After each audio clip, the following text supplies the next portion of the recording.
Vous rêvez de vacances de ski en Suisse sans vous ruiner? Alors attention, les prix ont encore grimpé. Une étude menée chaque année par la Banque Claire et Back Economics passe au crible 14 stations de ski et compare différents postes de coûts. Pour un séjour de ski au mois de février, incluant les forfaits pour 8 jours, quelques cours pour les enfants et la location du matériel, la facture augmente de 6% en moyenne par rapport à l'an dernier. Les forfaits ont augmenté de près de 10%. Pourquoi?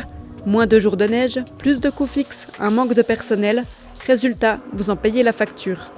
Pour l'hébergement, les prix augmentent aussi, et ça s'empire pour ceux qui planifient leurs vacances tard. Celles et ceux qui ont effectué leur réservation en octobre ont dû supporter une augmentation de 16% en moyenne par rapport à 2024, alors qu'en mars, la hausse des prix représentait 6%. C'est d'ailleurs le principal conseil donné par les auteurs de l'étude, réserver tôt permet de payer moins cher. Pour les forfaits de ski, de nombreuses stations pratiquent des prix dynamiques. S'y prendre à l'avance permet de trouver des tarifs avantageux, avec le risque de miser sur un jour où la météo laisse à désirer.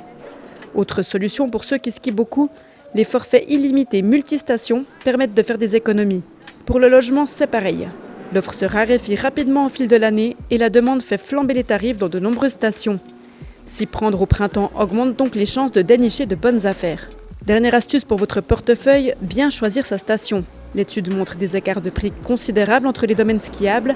Tout domaine de clientèle confondu, les vacances vous coûteront le plus cher dans les destinations haut de gamme, Zermatt, Gstaad et Saint-Moritz. Visez plutôt les moins chers comme Erolo, Adelboden et Engelberg-Titlis. Malgré cette hausse des coûts, la saison s'annonce intense pour les acteurs du tourisme. 40% tablent sur une hausse de leur chiffre d'affaires.